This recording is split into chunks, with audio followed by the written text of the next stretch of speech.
how's your fitness to start with? You right to go? At this stage, I'm fine. Yeah, I just did a bit of running with the physio. Had a bit of a hit in the nets, and I'm feeling really good. I've felt pretty good for the last few days, to be honest, and I've had to do a fair bit of rehab and a little bit of conditioning at home over the last couple of days to be here. But I feel now I'm here. Like I say, I've just done what I've had to do with the physio, and I feel good. It's going to be strange not having Ricky out there beside you tomorrow. It certainly is. I made that pretty clear in my column today. He's certainly going to be missed. I've been great friends with Punt for a long time, and that certainly won't change. But I've also played a lot of one-day cricket with him, and it's going to feel really weird, I guess, looking around the field and not seeing him there. Do you support the decision, Michael, as a selector? Obviously you had involvement in that? Yeah, look, I'm 100% part of the selection panel. That's part now of the captain's job, I guess. And we've made this decision as a panel. We made this decision, and like I say, it is tough not having the great Ricky Ponting, out there this game playing one-day cricket for us. But that's the decision we've made. Obviously, 2015 is something, the World Cup, that we've spoken about as a panel. I'm 100% a part of that, no doubt. Has it done anything to the team morale at all? Well, we haven't spoken about it, to be honest, as of yet. Everybody flew in separately. Guys from all different states flew in separately yesterday. We have a team meeting today, so we'll wait and see. But a lot of the guys will stay in consistent communication with Punter. He's still a huge part of our test team.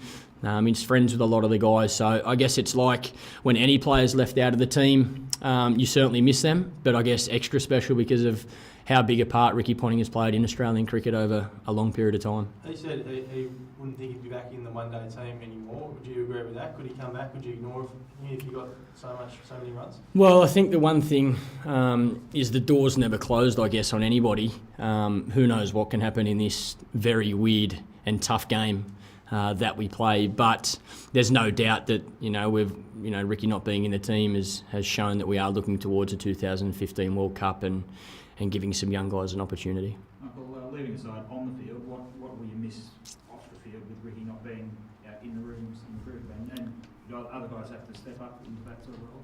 Yeah, and I think we've been doing that throughout the summer, to be honest. I think a lot of the senior players have played a big part in helping the young guys come in, and that was one of Punter's greatest strengths, that when a new guy came into the team, he was there to help guide him and give him advice if required.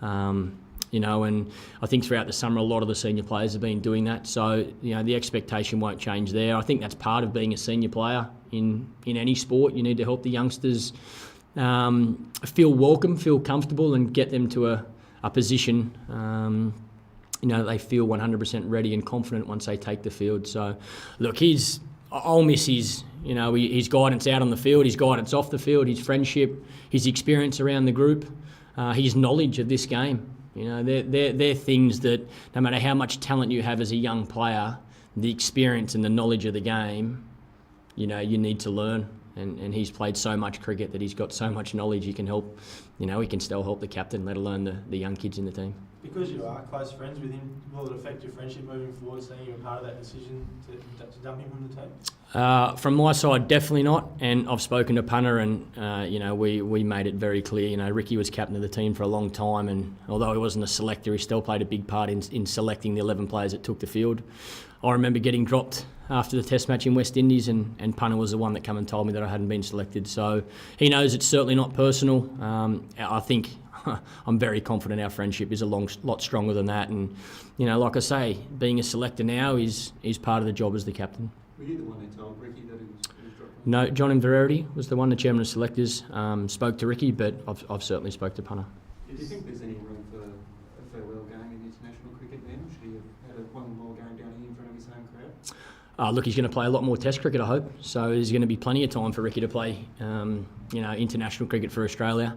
Look, at the end of the day, the selectors, we made the decision. Now is the right time, and we'll stick with that.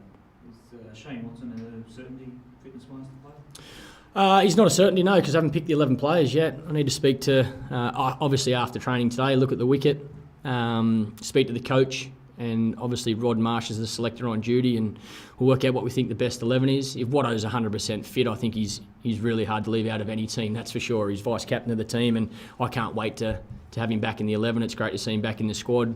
But we need to make that decision after we train today, I guess.